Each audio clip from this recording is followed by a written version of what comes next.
இந்த your bakers play அந்த OTT அவருக்கு என் மனமார்ந்த வாழ்த்துக்கள். அதாவது நான் ப்ராஃபிட், பணம் வேணாம் அப்படின்ற ஒரு ஐடியாவோட தான் ஆரம்பிச்சிருக்காரு. ஏன்னா மக்கள் பணம் மக்கள்கிட்ட தான் இருக்கணும் அப்படின்னு நினைக்கிறாரு.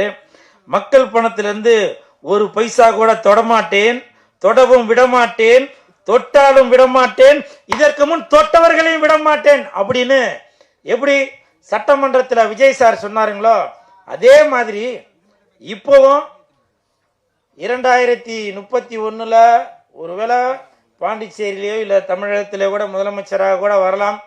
அப்படி ஒரு சிறப்பு மிக்க நமது கிஷோர் ஆதித்யா அவர்களுக்கு என் மனமார்ந்த வாழ்த்துக்களை தெரிவித்துக் கொள்கிறேன். அதே மாதிரி இங்கே பேசும்போது எல்லாரும் சொன்னாங்க ஸ்ட்ரைக் வந்துருச்சு, அதனால படம் இனிமேல் ஷூட்டிங் நடக்குமா அப்படி அப்படின்னு சொல்லி சொன்னாங்க. அது நான் நியூஸ்லாம் பார்த்தேன். அப்போ பார்த்துட்டு அதை நான் கமெண்ட்லாம் படித்தேன். என்னென்ன சொல்லியிருக்காங்கன்னு. பொதுமக்கள் யாருமே கவலைப்படவே இல்லைங்க.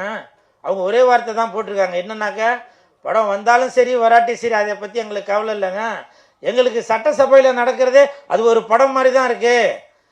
ஃபைட்டு வேணுமா ஃபைட்டு இருக்கு, சாங்கு வேணுமா சாங் இருக்கு, காமெடி வேணுமா காமெடி இருக்கு அப்படின்னு அந்த கமெண்ட்ல உள்ளவங்க எல்லாரும் போட்டிருந்தாங்க. அப்போதான் நான் யோசிச்சேன், நான் யுவர் பேக்கர்ஸ் பிளே அந்த ஓடிடியில் படங்கள் மட்டும் போடாதீங்க, இன்னைக்கு சட்டமன்றத்தில் நடக்கிற அந்த விஷயங்களையும் நீங்க ஓடிடியில் போட்டீங்கன்னாக்க படம் ஓடுறதை விட அந்த சட்டமன்றத்தில் ஓடுறது நல்லா பிச்சுக்கிட்டு ஓடும் அப்படின்னு என்னுடைய ஒரு கணிப்பு. அதனால இந்த ஓடிடி ஆரம்பித்துள்ள கிஷோர் ஆதித்யா சார், உங்களுக்கு ஒரு வேண்டுகோள், உங்களுடைய ஓடிடி தளத்தில் முடிஞ்சால் அதற்கான சாத்தியம் இருந்தால் சட்டமன்றத்தில் நடக்கக்கூடிய அந்த விஷயங்களையும் நீங்க அதுல டெலிகாஸ்ட் பண்ணணும் அப்படின்னு சொல்லி தாழ்மையுடன் கேட்டுக்கொள்கிறேன்.